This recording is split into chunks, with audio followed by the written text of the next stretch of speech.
Aquí tiene la historia traducida al español de México, con la puntuación corregida, los errores solucionado y los elemento adaptado para que son congruente con el contexto solicitado.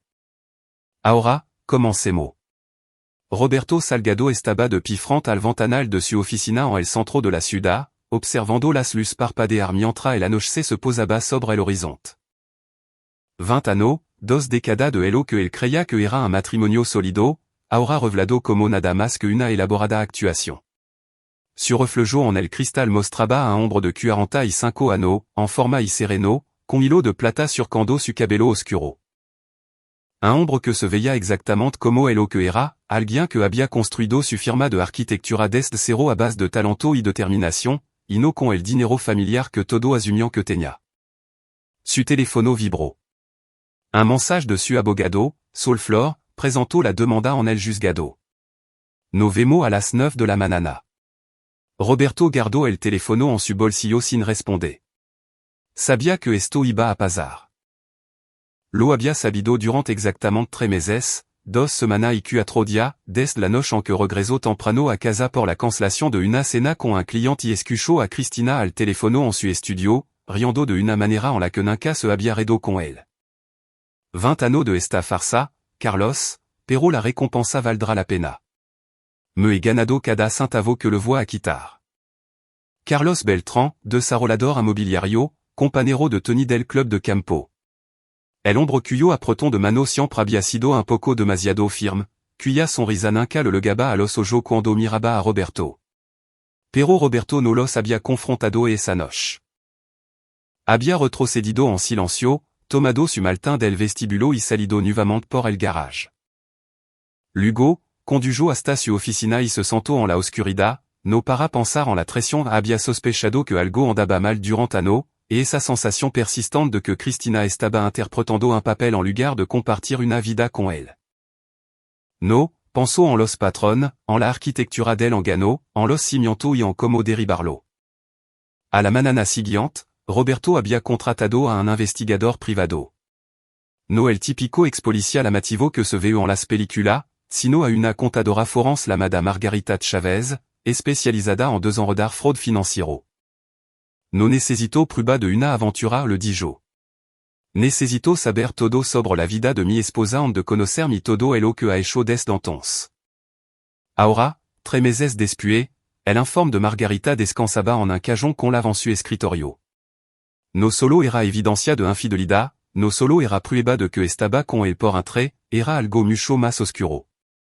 Su asistente, Julia, llamó suavemente a la puerta antes de entrar. Señor Salgado, ya me voy. ¿Necesita algo?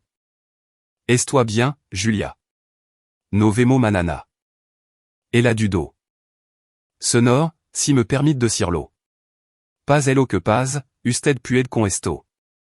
Roberto se apartó de la ventana y logró esbozar una sonrisa genuina. Julia había estado con él durante 2 años, él lo había visto construir esa firma hasta convertirla en un negocio que empleaba a 40 personas y tenía proyecto en 3 estados. Ella sabía sobre la demanda de divorcio. Probablemente toda la oficina ya lo sabía para ese entonces. Gracias, Julia. Eso significa más de lo que imagina.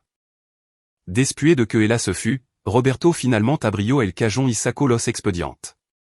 No para revisarlo había memorizado cada palabra, sino para recordarse a sí mismo porque había pasado 3 meses interpretando al marido ingenio en lugar de echar a Cristina a la cal de inmediato. Porque la aventura, el entrée económico y las mentiras eran solo la superficie. 15 años atrás, algo había sucedido que lo cambió todo, y Cristina creía que estaba enterrado. Hace 15 años, Roberto tenía 30 años, levaba 5 años de casado, y su firma apenas comenzaba a ser rentable. Se había quedado trabajando hasta tarde en una propuesta de 10 años cuando su socio comercial y mejor amigo de la infancia, Octavio Barrios, él o llamó con la voz tensa por la urgencia. Roberto, necesito que no veamos en la obra. El proyecto ribra. No le diga a nadie. Octavio, son las 11 de la noche. ¿Qué pasa? Por favor. Se trata de Cristina. Roberto había sentido un vacío en el estómago. Habia conducido atturdido hasta el desarrollo comercial a medio terminar, encontrando el auto de Octavio estacionado cerca de la estructura inconclusa de Elo que se convertiría en el proyecto revelación de su firma. Octavio estaba de junto a los cimientos expuestos, sosteniendo una carpeta. No quería creerlo, había dicho Octavio, entregando los documentos. Pero tenía que estar seguro de decirlo. Los papeles mostraban transacción financiera, dinero que se desviaba de su cuenta comercial hacia una empresa tenedora extraterritorial. Pequeña cantidad al principio, luego más grande, toda autorizada con la firma de Cristina. En ese entonces la era su gerente administrativa, había convencido a Roberto de que quería ser parte de la construcción de su sueño. Levado sano haciendo esto dijo Octavio. Solo me di cuenta porque estaba conciliando las cuentas para la licitación del proyecto Ribra. Roberto. Ha robado casi 3,430,000 pesos. Si los auditores encuentran esto de que Elo arreglemos, estamos acabado. Cargo penal, bancarrota, todo. Roberto se había quedado mirando los papeles, sintiendo que el suelo se desmoronaba bajo su pie. ¿Por qué Elo haría? Más. Octavio sacó otro documento. Se ha estado reuniendo con Carlos Beltrán. Los he visto junto 3 veces en el último mes. Creo que están planeando algo. Se quedaron allí, en la oscuridad, dos amigos que sonaban con construir algo junto desde que eran niños y dibujaban edificio en la clase de geometría. El matrimonio de Roberto era una mentira. Su negocio estaba siendo desmantelado desde adentro y no tenía idea de cuán profunda era la traición. No podemos ir a la policía, había dicho Roberto finalmente. Oh no. Si esto sale a la luz de asegurar el contrato de Ribra, Elo perderemos todo de todo modo. El simple escándalo no destruiría. Entonces, ¿qué hacemos? Documentamos todo, cada transacción, cada reunión. Y empezamos a devolver el dinero discretamente, haciendo que parezca que estamos corrigiendo error contable. Ella no puede saber que la descubrimos. Octavio había estado de acuerdo, pero se veía preocupado. Roberto, si ella está trabajando con Beltrán, podrían estar planeando algo peor que un robot. El instinto de su amigo tenía razón. 2 semanas después, Octavio Barrios estaba muerto, falleció cuando su auto se salió de un puente durante una tormenta. La policía dictaminó que había sido un accidente. Mal clima, camino resbaladizo, sin testigo. Pero Roberto lo sabía. Lo sabía por la forma en que Cristina había lorado en el funeral, con demasiado drama. Lo sabía por cómo Carlos Beltrán había aparecido para dar el pésame, luciendo una explosión de simpatía ensayada. Y lo sabía por Elo que había encontrado en el departamento de Octavio después, una nota escrita a mano por Octavio, fechada el día de morir. Me reúno con CIC esta noche. No saben que c'est Elo de la phase 2. Si me pasa algo, revisant las líneas de los frenos. Roberto había revisado. El report policial mencionaba que la investigación del auto de Octavio fut superficial. Accident por tormenta. Caso cerrado. Pero Roberto le había pagado a su propio mecánico para que examinara los restos del auto antes de que lo convirtieran en chatarra. Las líneas de los frenos habían sido cortadas limpiamente, y luego aplastadas para simular desgastes por el uso. Un trabajo profesional. Pasó los siguientes meses inmerso en una nube de dolor y rabia, aparentando normalidad en su matrimonio mientras reconstruía el negocio solo. Cristina había sido un gran apoyo, amorosa, incluso interpretó a la perfección el papel de la esposa devota que ayuda a su marido a superar una tragedia. Hasta renunció a su puesto administrativo, alegando que quería darle espacio para sanar y reconstruirse. Lo que Roberto finalmente entendió fut que la muerte de Octavio había sido más que solo encubrir el robo. Octavio había descubierto la phase 2, fura Elo que fura, y Elo había matado por Elo. En la actualidad. Ahora Roberto cerró los expedientes y los guardó de nuevo bajo llave. Al día siguiente, Cristina se pararía en el juzgado a pedir el divorcio. Probablemente admitiría la aventura, tal vez hasta confesaría que se había casado con él por el dinero que creía que tenía el dinero de su familia, una ficción que él nunca se molestó en desmentir porque, para cuando se casaron. Su firmai aera elo sufficientement exitosa como para que el mito de jara de importar. Lo que Cristina no sabia era que Roberto había pasado 15 años viviendo con una asesina, construyendo cuidadosa y metódicamente un caso que la destruiría por completo. No solo para divorciarse de ella, no solo para exponer la aventura, sino para hacer justicia por Octavio Barrios. La evidencia en su poder ahora iba mucho más allá de los registros financieros. Tenía grabación, fotografía, rastro digitali, el más condonatorio de todo, una confusión. No de Cristina, sino del mecánico que ella y Carlos habían contratado para sabotear el auto de Octavio, un hombre llamado Vicente Covarrubia, quien había desarrollado remordimiento y recibido un diagnóstico de cáncer terminal en el mismo año. Y había decidido librar su conciencia antes de encontrarse con su creador. El teléfono de Roberto vibró de nuevo. Esta era un mensaje de su tío Federico Rio, el único familiar en quien confiaba para contar toda la verdad, listo para mañana. Roberto respondió, listo. Eco un último vistazo a la ciudad a la abajo. Al día siguiente terminaría la función. Al día siguiente Cristina se enteraría de que el hombre al que había subestimado durant 20 años siempre estuvo vario paso por delante. Y al día siguiente, finalmente pagaría por lo que le había hecho a Octavio. Pero esa noche, Roberto regresó a casa por última vez, a la casa que había compartido con una asesina. Se sirvió un vaso de bourbon y brindó por su viejo amigo. Este por ti, Octavio. Justicia de morada, pero nunca de negada. Las escalera del juzgado estaban abarrotada de abogado y cliente que entraban y salían como en un ballet corporativo. Roberto llegó a las 8h30, 30 minutos antes, vistiendo su mejor traje color carbone y levando un maltin de cuero que se sentía más pesado de elo que de beria. Solflor elo recibió en la entrada, los agudo ojo de su abogado escrutaban el rostro de Roberto en busca de sonal de estre. Te ves tranquilo, observó Sol. Eso puede ser muy bueno o muy preocupante. He tenido 3 meses para prepararme para este momento, Sol. Esto exactamente donde necesito estar. Roberto echó un vistazo a su alrededor. ¿Ya llegó? Oh no, pero su abogada sí. Sol asintió hacia una mujer con un sobrio traje de pantalón negro que conversaba con un secretario. Diana Moral. Es buena, cara, y no acepta bien perder. Si elo que sí que Cristina le haya dicho, Moral cree que tiene un caso infalible. Lo tiene dijo Roberto con suavidad, para un divorcio estándar. Pero esto no va a ser estándar. Pasaron por seguridad y entraron al pasillo de suelo de mármol. Roberto había estado en ese edificio de zona de WC por varios motivos profesional, permiso, disputa de zonificación, asunto de contrato, pero nunca por algo tan personal, nunca por algo que se había orquestado a lo largo de 15 años. Roberto la voz legó desde atrás, suave y familiar. Se giró para ver a Carlos Beltrán acercándose.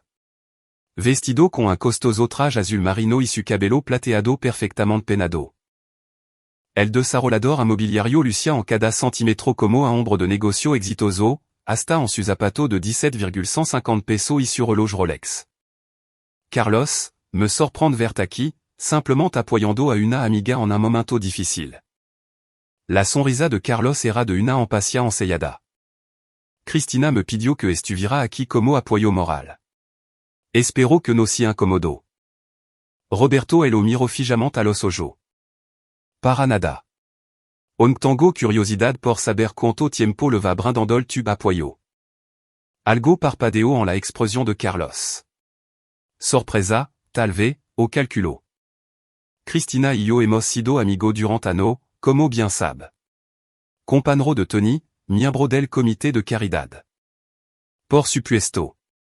El tono de Roberto seguía siendo amable. Amigo. Un alboroto en la entrada llamó su atención. Cristina había legado, flanqueada por su abogada y su hermana, Marla Macias. A su 42 años, Cristina seguía siendo despampanante. Cabello rubio recogido en un élégant chongo. Un vestido de diseñador que probablemente costaba más que la hipoteca mensual de la mayoría de la gente. Joya que atrapaban la luz con cada movimiento. Había mantenido impecablemente la apariencia de la esposa perfecta de la alta sociedad. Suojo encontraron a Roberto I, por un momento, algo indécifrable cruzo sur rostro. Arrepentimiento? Triunfo? Desapareció demasiado rápido como para saberlo.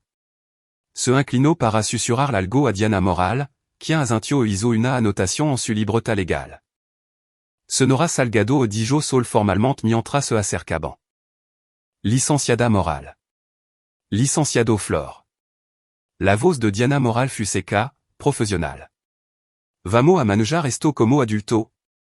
Mi clienta está dispuesta a ser generosa en las negociaciones del acuerdo si su cliente coopera. Roberto habló antes de que Sol pudiera responder. Generosa? Que considerada? Onc me da curiosidad saber a qué cree tener derecho. La sonrisa de Cristina se tensó. A la mitad de todo lo que construimos junto, Roberto.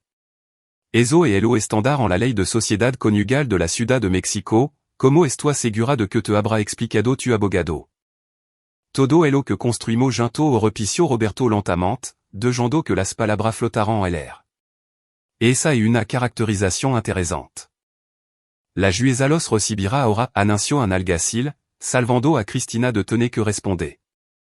La sala de audiencia era más pequeña que las que se ven en la televisión, más funcional que dramática.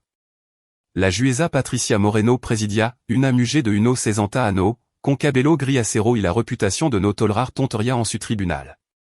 Roberto la había investigado a fondo. Había sido jueza de lo familiar durant 20 años, había visto cada truco y manipulación existante, y valoraba las pruebas por encima de la emoción. Tomaron asiento en mesa opuesta. Roberto se sentía extrañamente tranquilo, como siempre le sucedía antes de presentar una propuesta importante de diceno.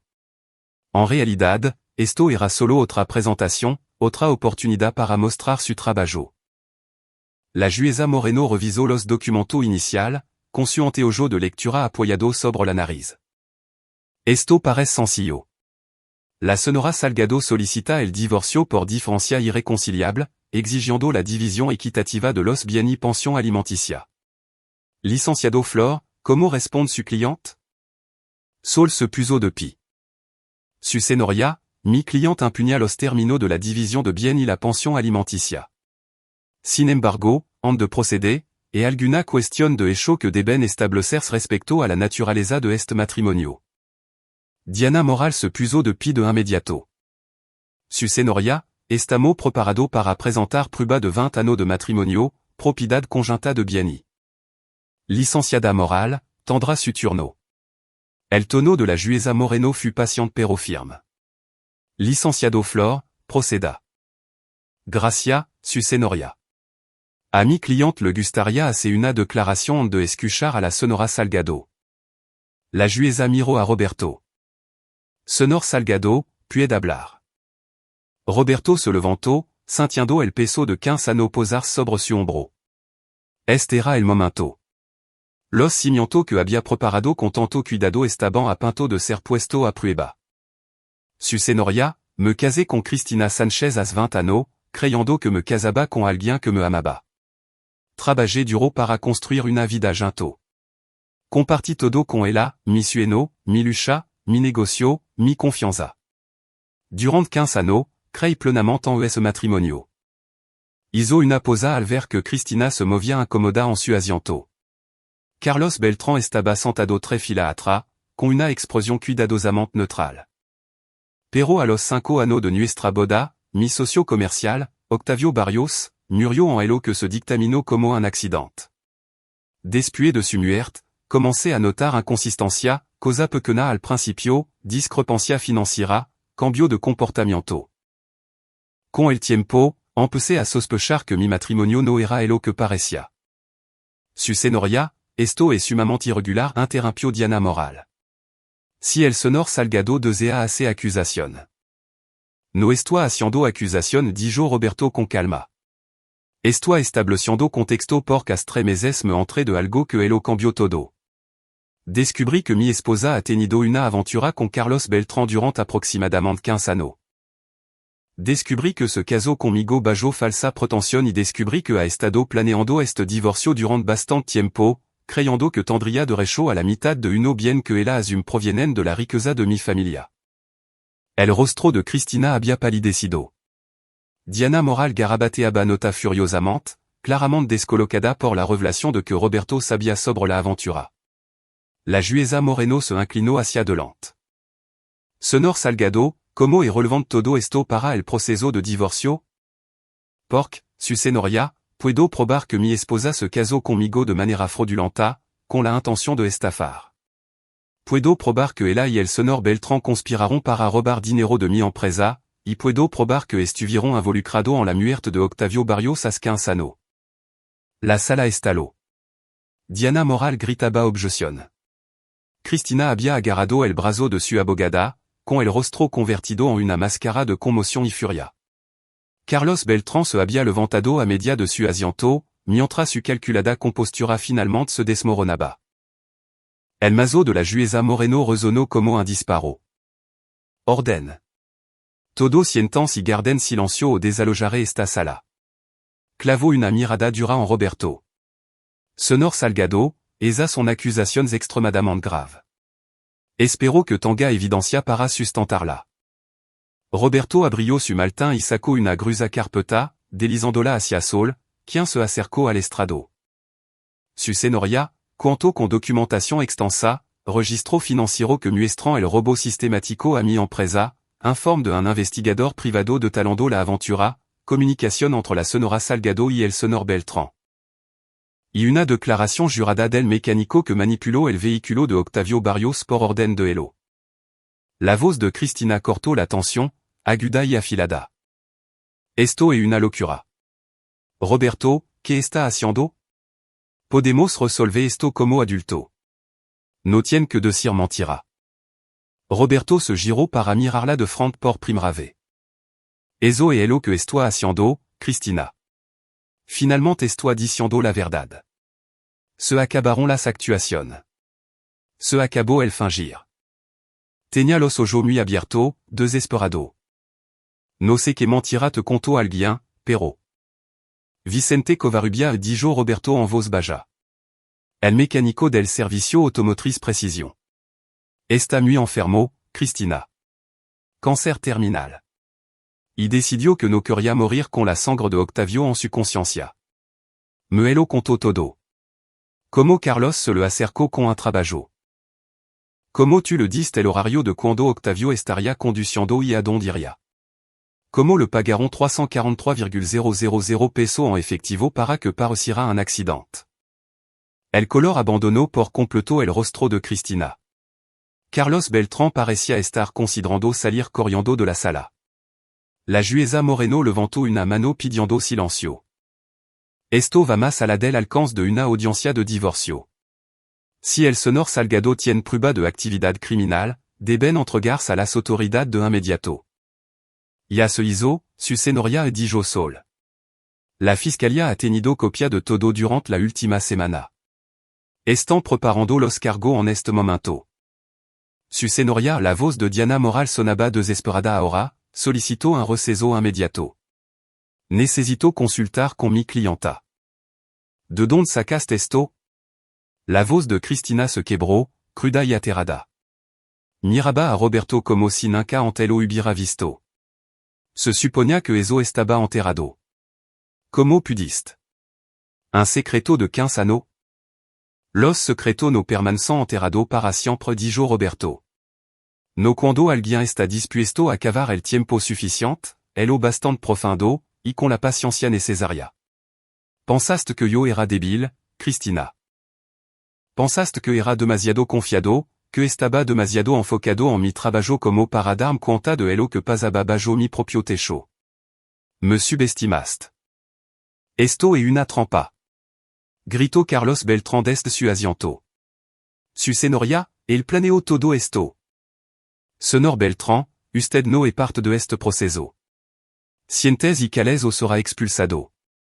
La voz de la jueza Moreno era hielo.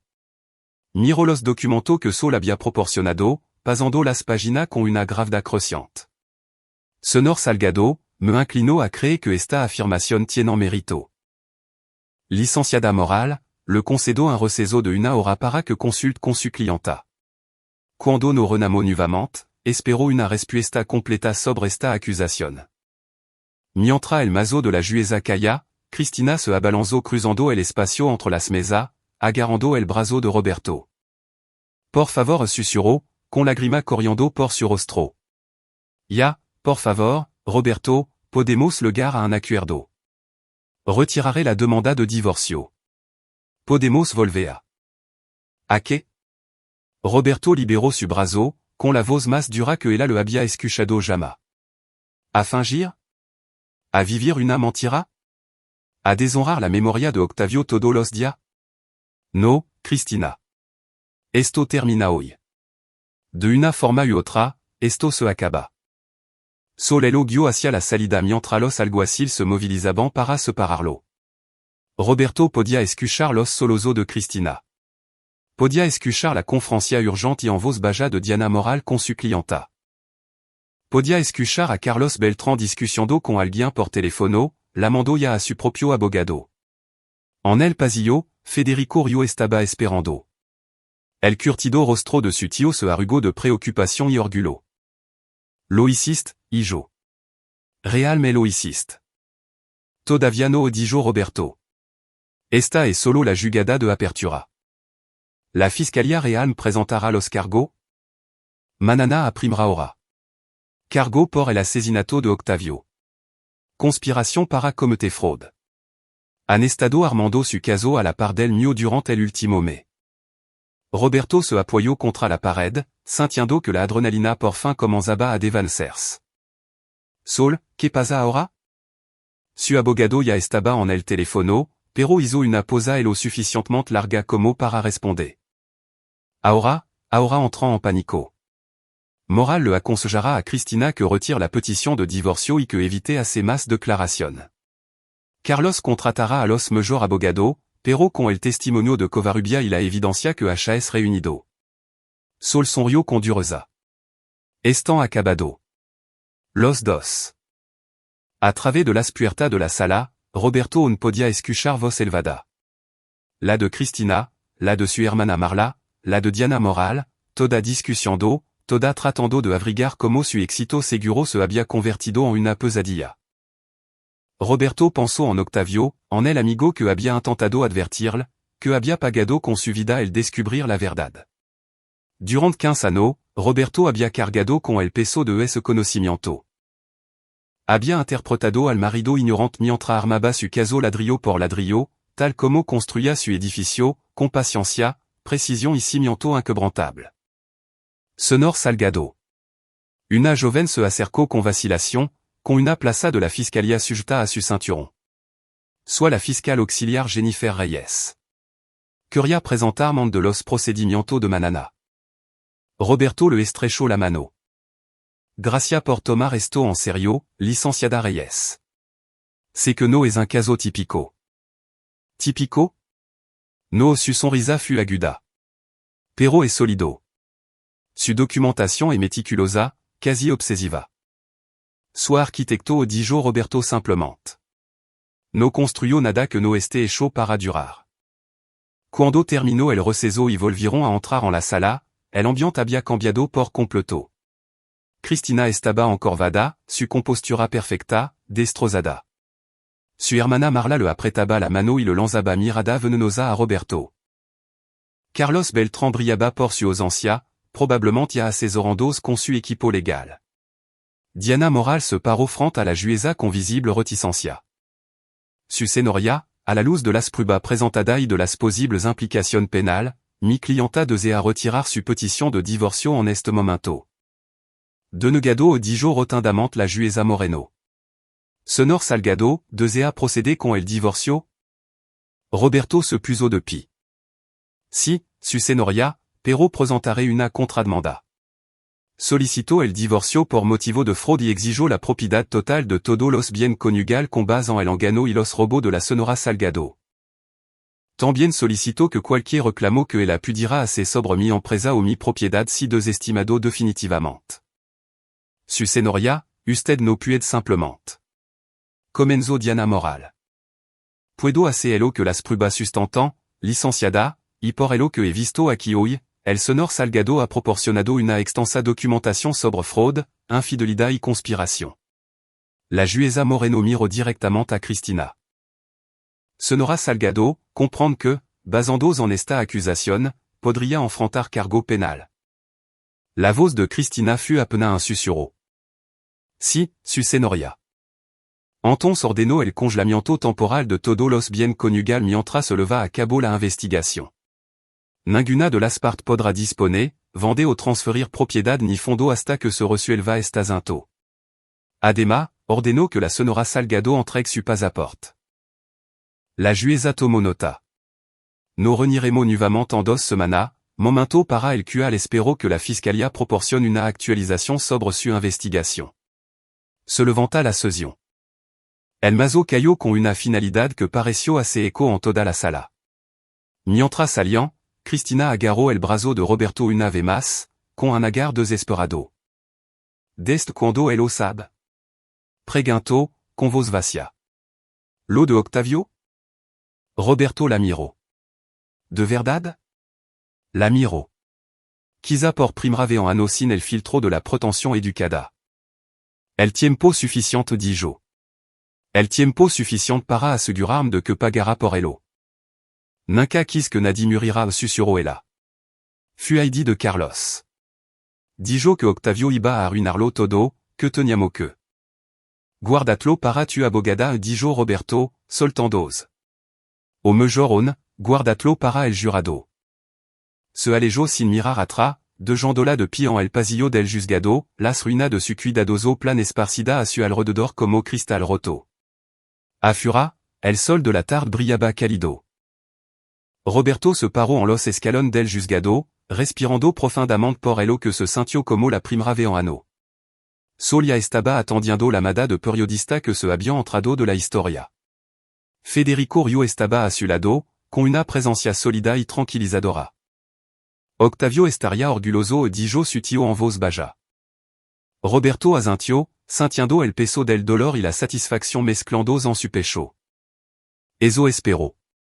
Real me lo esperó. Su teléfono vibró.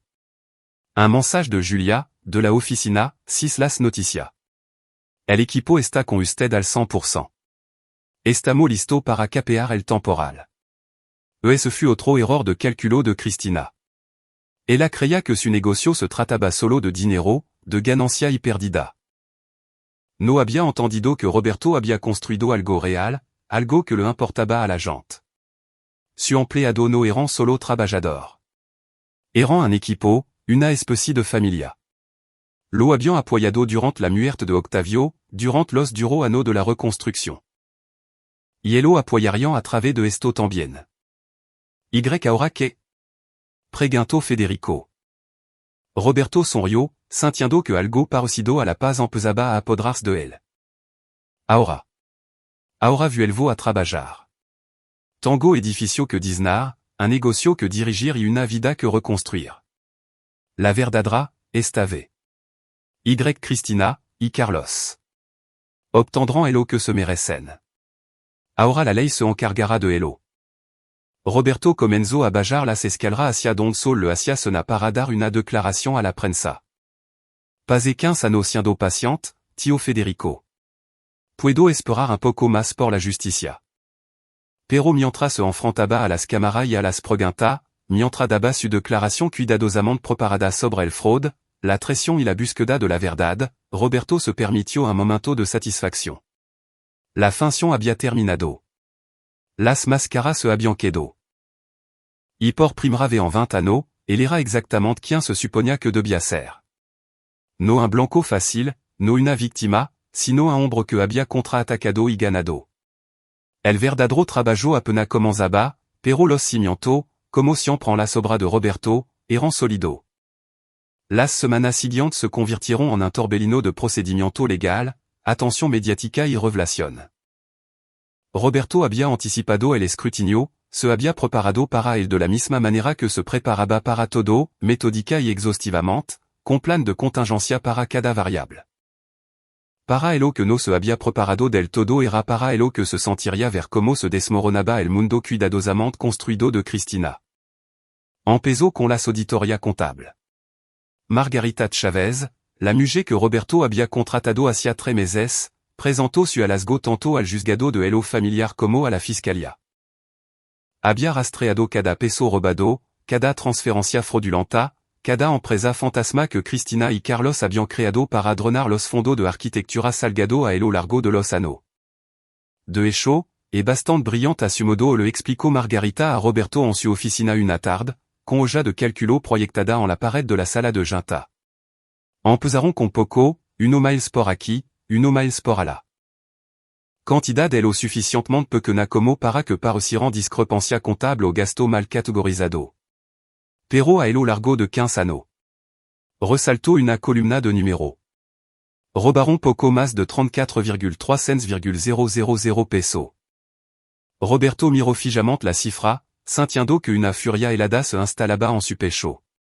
Más de 34 millones de pesos, dinero que podría haberse destinado a bono para los empleados, a la expansión, al fondo de beca que siempre había querido crear a nombre de Octavio. Y cubriron su hela.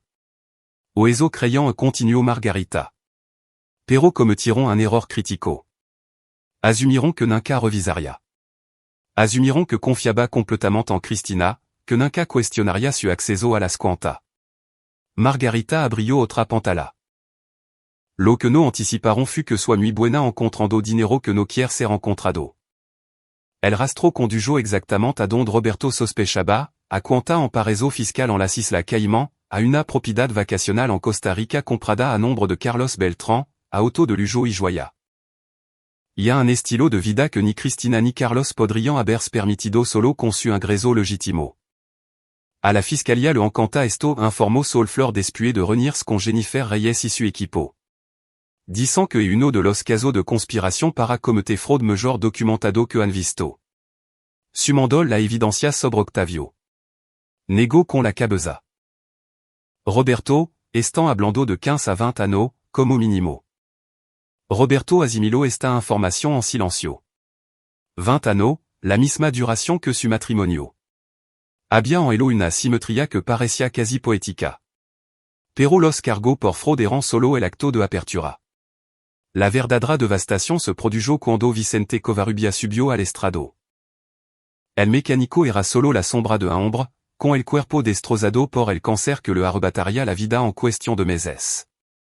Pero su mente era aguda y su testimonio fut de moldor. En una audiencia preliminar celebrada para determinar si había suficiente prueba para proceder con los cargos de asesinato, Covarrubias describió con todo detal como Carlos Beltrán se le había acercado ofreciéndole un trabajo. Dijo que había un hombre que le estaba causando problema a su socio comercial testificó Covarrubias, con voz rasposa pero clara. Ne s'hésitaba que el auto de ese hombre sufrira un accident. Hizo que sonara como espionnage corporativo o algo así. Me dijo que me daría 343,000 pesos en efectivo si lograba que pareciera una fala mecánica. ¿Y usted aceptó? Preguntó Jennifer Reyes. Si. La vergüenza de Covarrubias era palpable. Yo estaba endeudado. Mi hija necesitaba tratamiento médico. Me dije a mí mismo que solo era un auto, solo un sujeto corporativo que probablemente sobreviviría de todo modo. No pensé. Hizo una pausa, tragando saliva con dificultad. No pensé en la lluvia de esa noche.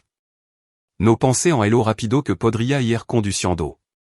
No pensé que en realidad estaba matando a alguien. Senor Covarrubias, trabajó solo en este trabajo? No. La mujer, la senora Salgado. Vino al tale indiante. Me dijo exactamente cuando estaría el auto ahí, a qué hora tendría acceso. Conocía el horario de Octavio Barrios a la perfección. Incluso sabía que lugar de estacionamiento usaba. Covarrubias miró directamente a Cristina, quien estaba sentada con rostro de piedra junto a su abogada. Me miró a los ojos y me dijo, asegurad de que no se pueda rastrear. Asegurad de que parezca completamente natural. Esa fueron su palabra exacta. Roberto observó la reacción de Cristina desde su asiento en las gradas. No se inmutó, no logró, no mostró absolutamente ninguna emoción. Era como mirar a un maniquí. Hermosa y vacía. El abogado de Carlos Beltrán intentó desacreditar a Covarrubias. Un moribundo en busca de redención. Ninguna prueba física que vinculara a su cliente con el crimen. Solo la palabra de un delincuente convicto, Covarrubias tenía antecedentes por robo menor de 20 años atrás. Pero Roberto también había anticipado esto. Su señoría dijo Jennifer Reyes, a la fiscalía le gustaría presentar evidencia adicional. Lo que siguió fut una clase magistrale de recopilación de pruebas a largo plazo. Roberto le había proporcionado a la fiscalía registro telefónico que mostraban múltiples llamadas entre el celular de Cristina y el teléfono de la oficina de Carlos en la semana previa a la muerte de Octavio.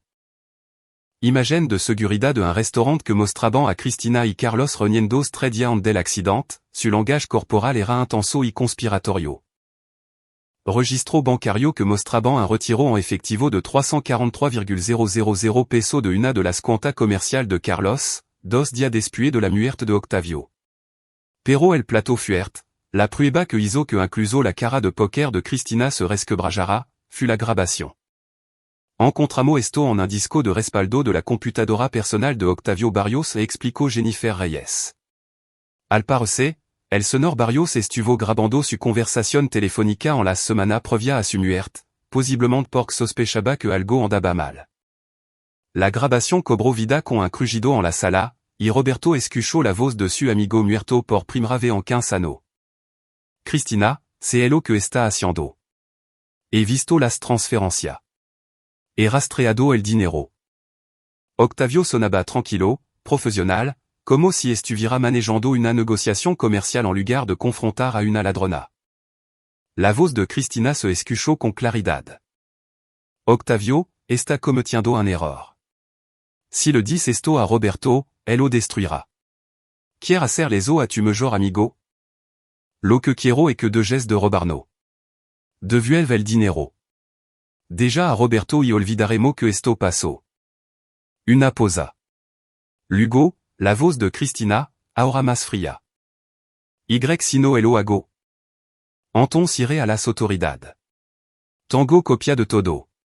Cristina, tu y quien quiera que esté trabajando contigo no se saldrán con la suya.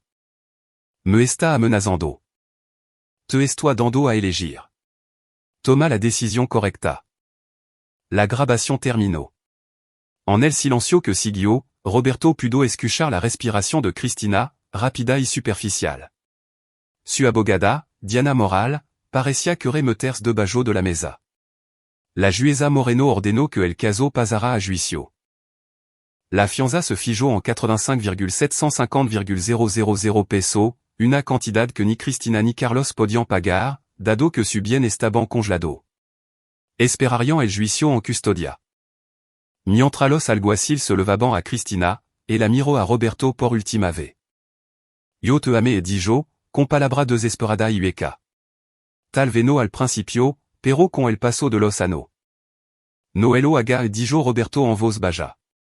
No nos insulte a los dos con mentira. Ya no. Ella abrió la boca para decir algo más, pero el alguacil ya la estaba empujando hacia la salida. Carlos Beltrán la siguió con su propia atadura, su costoso traje viendo incongruente con las esposa. El juicio tardó 3 meses en comenzar y 2 semanas en concluir. Roberto asistió todos los días, sentando en el mismo lugar de la galería, observando cómo la fiscalía desmantelaba metódicamente los argumentos de la defensa. Vio a la hermana de Cristina, Marla, subir al estrado, defendiendo a su hermana con una desesperación creciente. Vio al abogado de Carlos Beltrán intentar echar toda la culpa a Cristina, pintándola como la mente maestra manipuladora y a Carlos como un simple tonto descarriado por el amor. Ninguna de las estrategias funcionó. El jurado deliberó durante 4 horas de regresar con un veredicto. Culpable de todos los cargos. Homicidio en segundo grado tanto para Cristina como para Carlos por la muerte de Octavio Barrios. Conspiración para cometer fraude. Robo a gran escala. La lista seguía. La sentencia legó un mes después. Cristina recibió de 25 años a cadena perpetua. Carlos recibió 20 años. Ambos se veían más pequeños de alguna forma en sus uniformes de prisión. Disminuido en forma que nada tenían que ver con el tamaño físico. Ande que concluira la sentencia, la jueza permitió las declaraciones sobre el impacto en las víctimas. Roberto había preparado la suya cuidadosamente, la había escrito y reescrito docena de veces. Cuando llegó su turno, se paró frente al tribunal y no habló de sí mismo, sino de Octavio. Octavio Barrios era mi mejor amigo desde que teníamos 2 años, dijo Roberto, con voz firme y clara. Construyamos castillo de arena en la playa y hablábamos de construir edificio real alguien día. Estudiamos arquitectura junto, comenzamos nuestra firma junto, sonamos junto. Fui el padrino de mi boda. Iba a ser el padrino de los hijos que Cristina y yo nunca tuvimos. Hizo una posa y miró a Cristina. Ella tenía la vista clavada en el piso. Cuando Octavio murió, una parte de mí murió con él. Pero entonces no sabía lo que se ahora, que su muerte no fue un accident. Que las dos personas responsables se sentaban a mi mesa a cenar, dormian en mi cama, jugaban tenis en mi club, que yo había estado viviendo con su asesino durant 15 años. Las manos de Roberto se apretaron contra el podio. Su señoría, no creo en la venganza por la venganza misma, pero sí creo en la justicia. Creo que Octavio Barrios merecía vivir, construir, crear, amar. Se elo robaron 2 personas que valoraban el dinero por encima de la vida humana.